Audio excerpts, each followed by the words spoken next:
sound racist. So, I'm Christy, this is Bryce.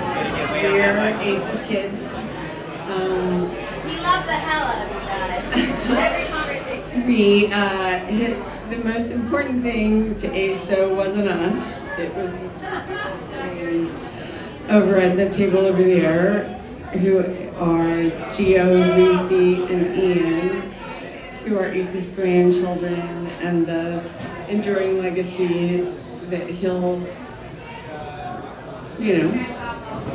for the rest of his life, for the rest of the eternity, he will live. And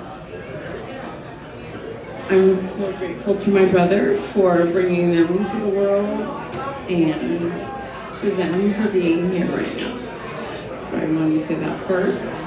I'm gonna have to put my glasses on and look at stuff because I'm gonna forget what I wanted to say in of all the things, because this event is overwhelming. It is, well, let me go back and tell the whole story of our lives. Sorry that nobody cares, but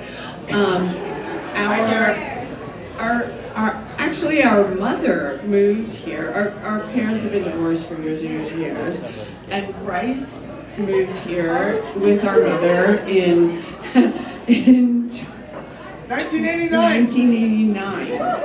So I've been coming to OB for 35 years, and this town has been part of. I live in Virginia, but I have been part of OB for over 35 years. Over much more of my life. I know I look old, but I'm only 54, and it's been a lot of time that OB has always been here. And coming here this weekend, it was a really different feeling because OB just didn't feel the same way because Ace wasn't here. And but what's interesting is he wasn't here. Like at the beginning, my brother moved here, and what happened was I lived in Virginia. My dad lived in Virginia because my dad and I lived together when I graduated from high school. Then he retired and moved to Iowa, and he would say to me, "Well, I live here, I live in Iowa, but you always go visit your brother in San Diego." And I would say, "Well, okay, Dad, I'm a professional person, I have limited vacation time, and when I go on vacation, you're saying that I should spend more money and more time to go to Iowa than I should go to San Diego? It doesn't really make sense to me." No, it doesn't make sense to anyone. And so my dad would come out and visit his son and dance and go out to all the bars. So he moved here in 2002, but he was here a lot. So my brother is sort of, living in OB, but my dad is the one who's sort of this social Ocean Beach person. And then in 2002, he finally decided I just should move out there because I'm there all the time. Why should I spend all this money going from place to place? So he drove from Burlington, Iowa to Ocean Beach and never looked back. And he found a family here, a whole new family. He never, as anyone who knows Ace would appreciate, he never lost all the family he had before. He just gained more family here. And so I wanted to just tell you guys a little bit. I can't tell you how many hundreds of times I've listened to the Ace song from the Shakedown String Band. And one of the verses is, don't know where he's from, don't know his family. And which is great, because it's true, that's the way Ace kind of lived. He's like, oh, you don't need to know how old I am. I think when we came and did like this big 85th birthday for him, it was really funny because everyone's like, Ace is 85? What? Like, who knew? But so Ace grew up in Burlington, Iowa, and which is like a little town in southeast Iowa along the Mississippi River. And he went to the University of Iowa, go Hawks, and was a huge sports fan, an incredible writer that a lot of people don't realize. He became a columnist and a journalist. There's a famous picture that a lot of people will see in one of these slideshows where Ace is waiting to interview Woody Hayes, who was one of the most famous coaches from Ohio State. But it was just post Iowa beating Ohio State, which anybody who knows Big Ten football knows that's an actual like cataclysmic event for her. And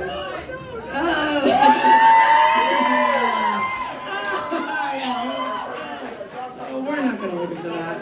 Yeah, no, he did the. Oh, there it is. That's the picture, right? Yeah. So you can see a little bit how upset Woody Hayes is, and so Ace is like, I'm gonna go out to interview that guy, but he did it, and he wrote an amazing article, and you know, he was an incredible journalist. Ace actually held a master's degree in journalism from the University of Iowa, which anybody who knows anything about journalism will tell you that that is pretty much the cream of the crop of journalism degrees that you can get, regardless of what you think of Iowa. So he was just an incredible communicator, an incredible writer.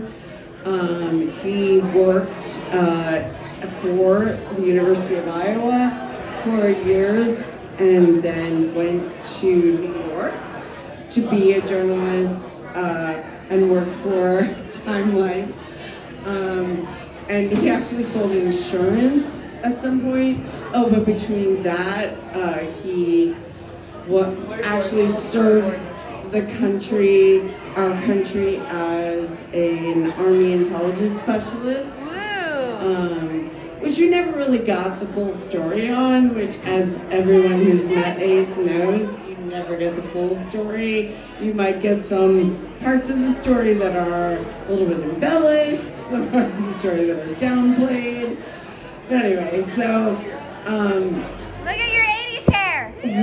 while he was in New York, he met a woman who he thought was the most beautiful woman he had ever met, and he walked up to her at a bar and said, "Will you marry me?"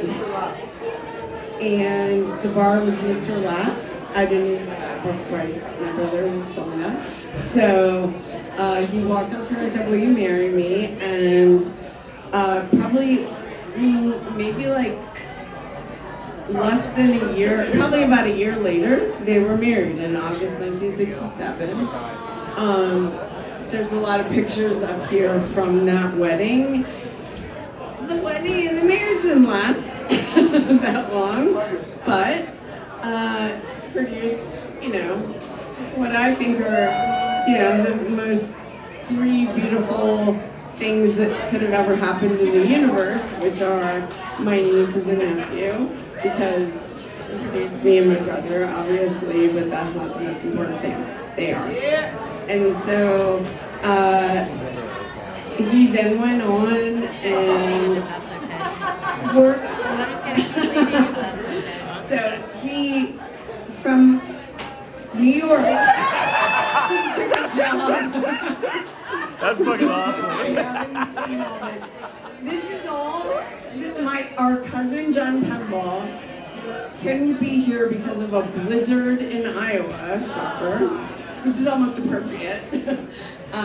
Put this entire video show together, and I can't thank him enough. And Ace loved him so much. JMU! Of course, I drank a Guinness here because we took that picture just to tease my brother because that's his favorite bar, and I wanted him to be mad. But anyway, so Ace took all of his journalism skills and production skills and went to work for the United States government at the Department of Agriculture. And he worked for over 30 years with, mostly making documentarian, things about research studies and, that was it. Like Killer Bees, he was actually nominated for an award for his video about killer bees. Anyway, I'm getting off track. What I really wanted to say is that, Ace is, well, I don't have my glasses because I did make some notes. Yeah, they're over there. Because obviously now I'm, getting off track because I'm old. But, so I want to thank my cousins who came out for this. So I need one of those Winston Ace's stickers. nieces and nephews wanted to be here, but there was a blizzard, literally a blizzard in Iowa, and they couldn't be here. So my cousins Susanna and Nick and Exa made it here because they weren't in the middle of the blizzard. But Ace's family that wanted to be here but couldn't are his sisters, Alice, who my middle name is Alice, and not who the fuck is Alice, but just Alice. But I always felt pride having that name because of the song. Anyway, and his little sister Diane, and then his brother Jim, and his wife Muriel, and Diane's husband Wayne, and then his nieces Sarah, Julie, and Heidi, and his nephews Guy, Hank, Kevin, John, Aaron, and Michael, because there were not as many girls, but there were, it's an amazing family, and I'm very happy that Ace is now able to be with his brother, Richard Henry Pemble III, we called Uncle Dick, and Don't laugh. Yeah, and our Grandma Joe, he was eternally devoted to his mother, and they both preceded him into the universe, and now he's with them, which makes me happy.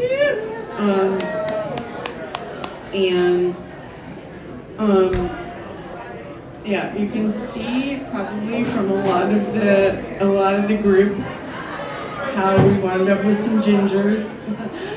Ace had black hair, but a lot of us had red hair, and it was from our grandmother.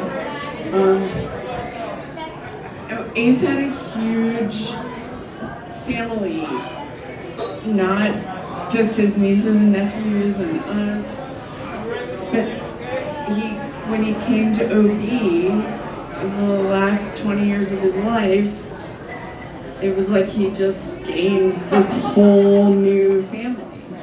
And I want to shout out, I can't possibly shout out all the people that were so important to him, but I do want to say a few of them. The first one is Guadalupe. She was up here earlier. Guad was Ace's caretaker. I mean, he couldn't the most important thing to Ace was being independent. And once he couldn't be independent again, it was literally a year from the time he broke his hip and understood he couldn't be independent anymore to the time he left us. And that's not, I don't think that's a coincidence. He didn't want to be here. He didn't want to be in a world where he couldn't come dance, where he couldn't come talk to people on his own terms, be out and about that as much as he loved. And the reason he was able to do that for as long as he was because of Guadalupe taking care of him. I'm not gonna get into the graphic shit that well, no pun intended, but that Claude dealt with, but she was beyond a nurse, beyond a caregiver, beyond a daughter. I mean, she did everything, and she my dad wouldn't have lived the extra time that he did without her and without Marianne Haskell. And so Marianne's the other person. I don't know if everybody knows the story, but my dad fell in 2017 and broke his arm, broke a bunch of ribs. He went to the emergency room, and as Guad said, like the state of elder care in this universe needs to change. But the emergency room sent an 81-year-old man who lived alone, sent him home with 6 rib fractures and a broken arm. They just said, "Oh, is that your arm? You'll be fine. You go home." And Marianne was checking in on him every day, and one day he didn't answer his phone, and instead of just going, well, I'll just wait and see if I can get a hold of him tomorrow, she went over to his apartment. She knocked on his door. He didn't answer.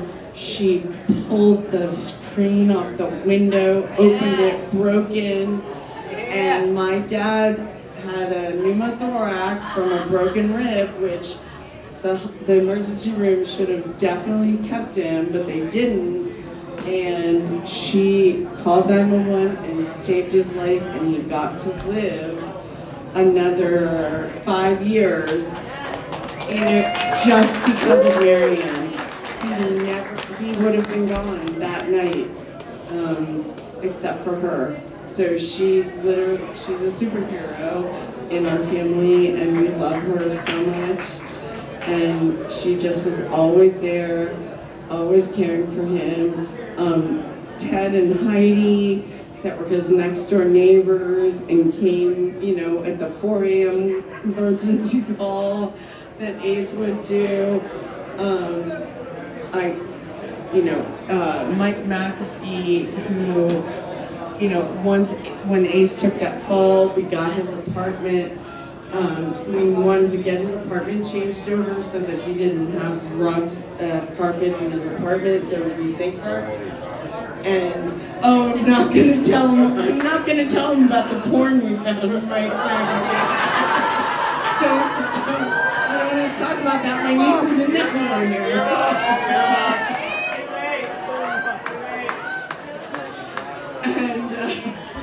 But Mike got friends and got everything moved out so that we could have, safe flooring moved in for Ace. And I just feel like I could go on and on and on. I'm kind of out of the corner of my eye looking at the Dallas Cowboys losing 48-32 at home to the Green Bay Packers. I am a lifelong Commanders fan / Redskins fan. Sorry for everybody who's offended by that. But the reason I'm a sports fan is because of my dad, and so this outcome was very unlikely, and I do feel a little bit of Ace involvement in trying to just make me happy of getting the Cowboys out of the playoffs. I don't know if that's true, but who knows? Because I don't know that he's really involved in sports, because if he was, then Michigan never would have won the national championship for sure. So who knows? But the legendary family story is that when my mom was pregnant with me, she sat down on my dad's lap while Iowa was playing Ohio State, and something happened because Iowa wound up losing the game, and my mom told this story to me as a sort of, oh, what a horrible thing that wasn't happening. She sat down on his lap, and something happened in the game, and Ace just stood up, and she fell flat on the floor, and she was right, and so my mom is telling me this story as like, can you believe your dad was such a horrible father, and he blah blah blah, and I looked at her and I said, well, what was going on in the game? Like, how could you sit on his lap in the middle of a football game? So obviously I inherited, ironically, well, maybe not ironically, but I inherited the sports fan gene. My brother is always like, are you watching football again? But I do love sports, and I love it because of my dad, and we bonded over sports for years and years and years. And we'll see a lot of pictures up here of us we would go to Padres games. He loved the St. Louis Cardinals. He loved the Baltimore Orioles. And then once they existed, even though he was out here, he did love the Washington Nationals, which I think is because he loved me, and I love the Washington Nationals. So, I want to say a couple of things, which are, we do have a few shirts left. I'm sorry because I honestly, I know my dad, and so I ordered mostly women's shirts. So there weren't enough men's shirts to go around. But I think what we'll do is we'll post something online so that if anybody wants a men's shirt or any shirt that they can get, they can still get them. That's what I forgot to say. I'm so sorry for talking so long, but Ace was a cancer survivor, and I don't know how many people know that, but he, in 1990, so Ace was a bit of a hypochondriac, I'm not gonna lie. But so for like a year, he would tell us that this is while I was in college, and he would say, oh, I've got this fever, the doctors don't know what it is, and I was kind of a bit like, oh, I'm sure you have a fever, I'm sure the doctors don't know what it is, whatever. But then it turned out that he had non-Hodgkin's lymphoma, and they diagnosed him in May of 1991, and they said, look, you're stage 4 non-Hodgkin's lymphoma. You're done. They said, you're gonna die from the cancer, or you can try some of these new experimental drugs that we have, and you'll die from those, but you'll, in the process, help science research. And of course, Ace, that was his entire career, was science research. So he said, well, let's do that. I'm in. And the mother effer lived for 35 more years. So,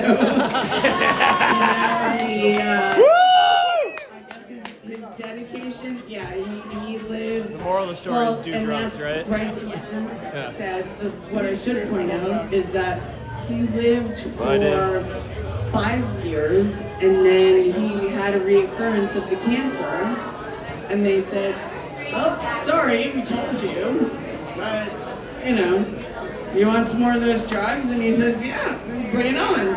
And then, so in 1996, he had another series of chemo, and right from then, he never had cancer again.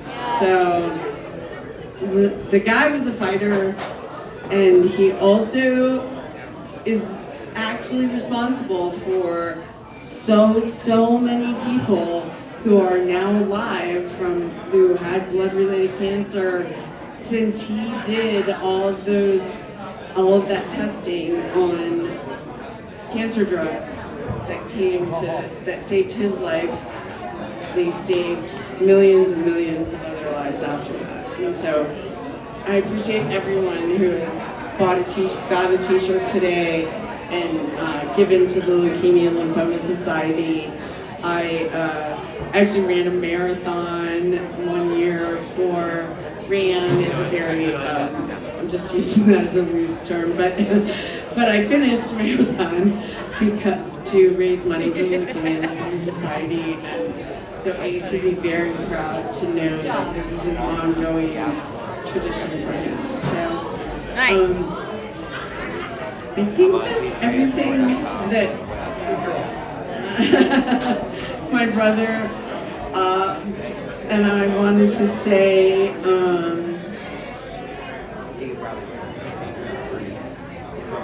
Okay, and so Davey wants to remind me that I didn't say anything about him. So what I want to say about Davey and about all of you is that Ace thrived here in OB because of the love of the community that is here, and the community that loved him and that he loved back. And that's why he lived so many years. I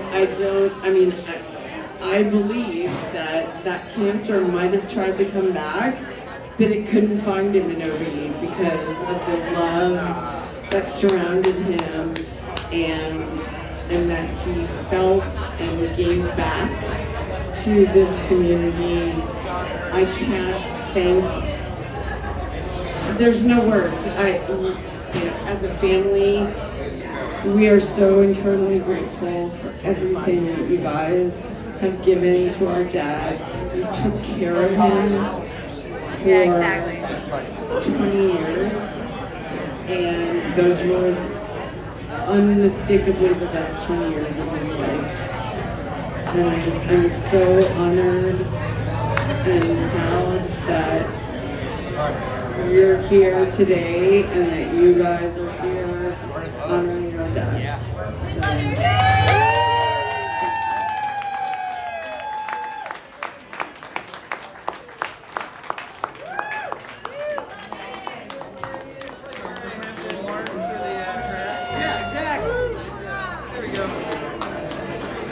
Your feet here. Thank you, Christy, Ace's daughter, the one that did not want to do a speech.